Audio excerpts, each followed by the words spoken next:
இன்றைய நற்செய்தி மத்தேயு எழுதிய தூய நற்செய்தியிலிருந்து வாசகம்.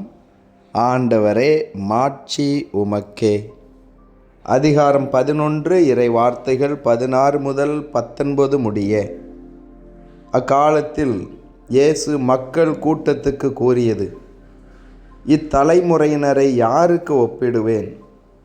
இவர்கள் சந்தை வெளியில் உட்கார்ந்து மறு அணியினரை கூப்பிட்டு, நாங்கள் குழல் ஊதினோம், நீங்கள் கூத்தாடவில்லை.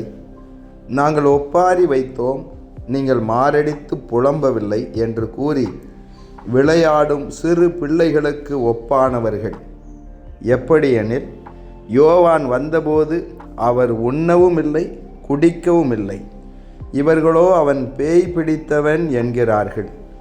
மானிட மகன் வந்துள்ளார், அவர் உண்கிறார், குடிக்கிறார். இவர்களோ இம்மனிதன் பெரும் தீனிக்காரன், குடிகாரன், வரி தண்டுபவர்களுக்கும் பாவிகளுக்கும் நண்பன் என்கிறார்கள். எனினும் ஞானம் மெய்யானது என்பதற்கு அதை ஏற்றுக்கொண்டோரின் செயல்களே சான்று. ஆண்டவரின் அருள்வாக்கு. கிறிஸ்துவே உமக்கு புகழ்.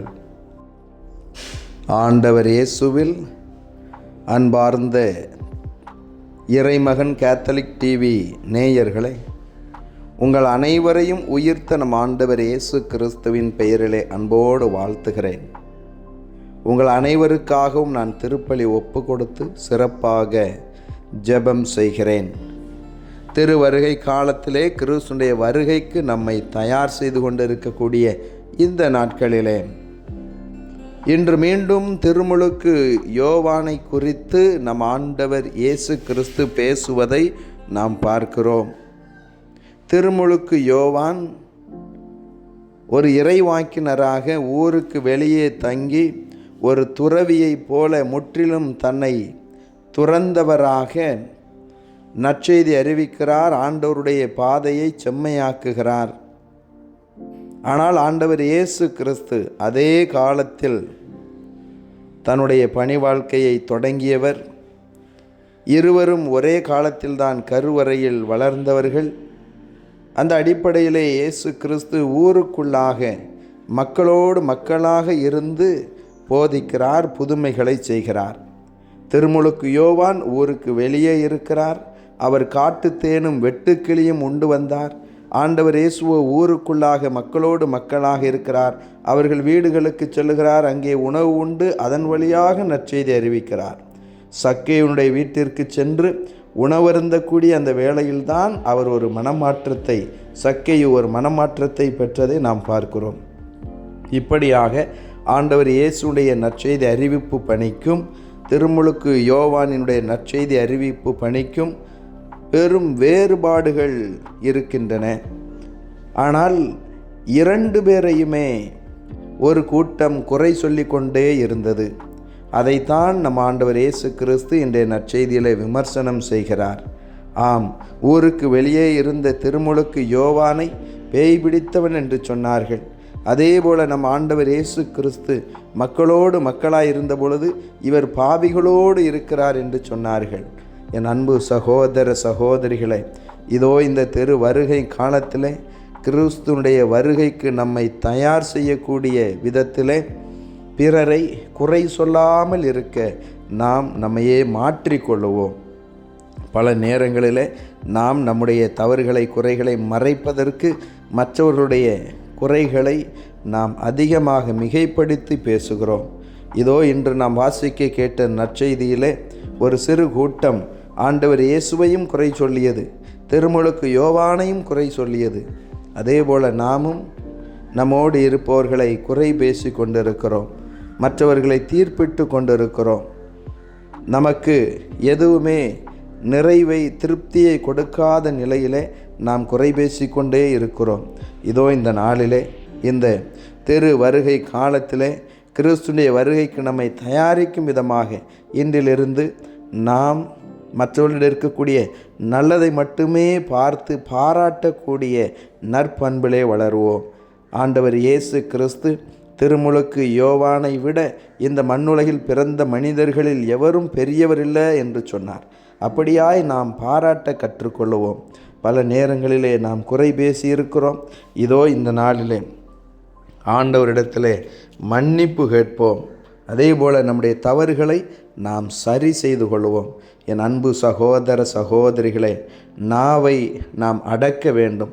நாவடக்கம் நமக்கு தேவைப்படுகிறது. அது முக்கியமான ஒன்றாக இருக்கிறது. நாம் எதற்கெடுத்தாலும் மற்றவர்களை குறை சொல்லிக்கொண்டே இருக்கிறோம் என்று சொன்னால் அது மற்றவருடைய வளர்ச்சியை பாதிப்பதோடு மட்டுமல்லாமல் நமக்கும் அது கேடாய் முடிந்து விடுகிறது. எனவே அந்த பழக்கத்திலிருந்து நம்மை மாற்றிக்கொள்ளுவோம். நாம் ஒருவேளை நல்ல எண்ணத்தில் தானே நான் குறை சொல்லுகிறேன், அவர்களை மாற்றிக்கொள்ள வேண்டும், அவர்களை திருத்த வேண்டும், அவர்கள் வளர்ச்சியடைய வேண்டும் என்று தானே சொல்லிக்கொண்டு நாம் குறை சொல்லக்கூடிய நம்முடைய பண்பை நாம் நியாயப்படுத்தி கொண்டிருக்கலாம். இதோ இந்த நாளிலே, இந்த திருவருகை காலத்திலே நம்மை தயார் செய்வோம். இனி நான் எவரையும் தேவையில்லாமல் குறை சொல்ல மாட்டேன். மற்றவனுடைய குறைகளை மட்டுமே பார்த்து கொண்டு அவர்களை வெறுத்து ஒதுக்க மாட்டேன் என்ற ஒரு உறுதியான முடிவை எடுத்துக்கொண்டு கிறிஸ்துவின் வருகைக்கு நம்மை நாம் தயார் செய்வோம். என் அன்பு சகோதர சகோதரிகளே, ஆண்டவருடைய வார்த்தை சொல்லுகிறது, பிறர் குற்றவாளி என தீர்ப்பிடாதீர்கள், அப்பொழுது நீங்களும் தீர்ப்புக்கு உள்ளாக மாட்டீர்கள். நீங்கள் தீர்ப்பிட்டீர்கள் என்று சொன்னால் நீங்களும் அதே தீர்ப்புக்கு உள்ளாக்கப்படுவீர்கள். எனவே நாம் கடவுளுடைய ஆசீர்வாதத்தை பெற்றவர்கள். நம்மோடு இருப்பவர்களுக்கு ஆசீர்வாதமாக மட்டுமே இருக்க வேண்டும்.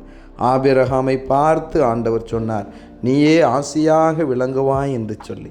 அதே போல நாம் ஒவ்வொருவரும் நமக்கு அடுத்து இருப்பவருக்கு ஆசீர்வாதமாக இருக்க கற்றுக்கொள்வோம். அதுதான் கிறிஸ்துவின் வருகைக்கு நம்மை தயாரிக்கக்கூடிய ஒரு முக்கியமான நிலையாக இருக்கும். எனவே நீங்கள் ஒவ்வொருவரும் பிறருக்கு ஆசீர்வாதமாக இருங்கள். குறை பேசுவதை, தீர்ப்பிடுவதை நிறுத்தி கொள்ளுங்கள், குறைத்து கொள்ளுங்கள். இயேசுவுக்கே புகழ், மரியே வாழ்க. மன்றாடுவோமாக. அன்பின் ஆண்டவரே, உம்மை போற்றி புகழ்ந்து உம்மை ஆராதிக்கிறோம். உமக்கு நன்றி செலுத்துகிறோம். இந்த புதிய நாளை தந்ததற்காக நன்றி ஆண்டவரே. இன்றும் நீரே எங்களுக்கு உதவி செய்ய விரைந்து வாரும், எங்களோடு தங்கும். அஞ்சாதே, நான் உன்னோடு இருக்கிறேன் என்று சொன்ன ஆண்டவரே, இன்று தங்களுடைய திருமண நாளை, பிறந்த நாளை கொண்டாடக்கூடிய பிள்ளைகளையும் இன்னுமாக எங்களிடத்தில் ஜெப உதவி கேட்டு இருப்பவர்களையும் உம்முடைய திரு கரத்திலே ஒப்பு கொடுக்கிறேன். நீரே ஆசீர்வதிப்பீராக. இயேசுவே ஆண்டவரே, இதோ இந்த நாளில் இறை வார்த்தையில் கேட்டது போல நாங்கள் மற்றவர்களை குறை சொல்லாமல் எங்களுடைய குறைகளை நாங்கள் சரி செய்து கொண்டு நல்லதை எடுத்து சொல்லி பாராட்டக்கூடிய நல்ல மனதை தாரும். அப்படியாய் திருவருகை காலத்தில் எங்களை தயாரிக்கும்படியாக மன்றாடுவோமாக.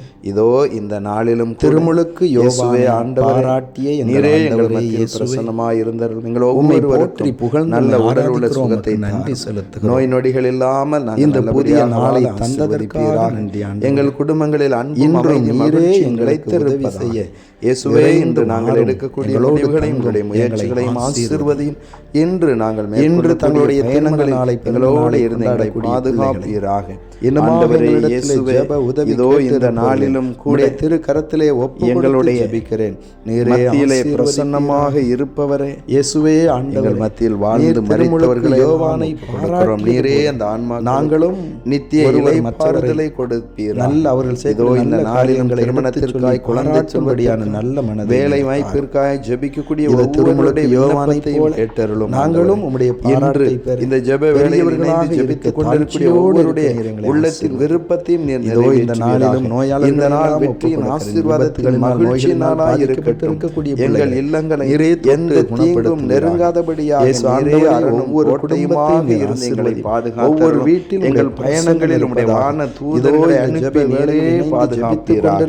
இயேசுவே ஆண்டவரே, இதோ உம்மை போல இதோ இந்த நாள் அவர்களை அன்பு செய்ய, புரிந்து கொள்ள, குறை சொல்லாமல் அன்பும் அமைதி மகிழ்ச்சி உமக்கு உகந்த பிள்ளைகளாக வாழ இயேசுவே எங்களோடு ஆசீர்வதிக்க வேண்டும். வீட்டிலிருந்து எங்களை கிறிஸ்து வழியாக தந்தை இந்த நாளிலும் திருமணத்திற்காக, குழந்தை செல்வத்திற்காக, வேலை வாய்ப்பிற்காக, இறைவனுடைய எல்லா புனிதர்களே எங்களுக்காக வேண்டிக் கொள்ளுங்கள்.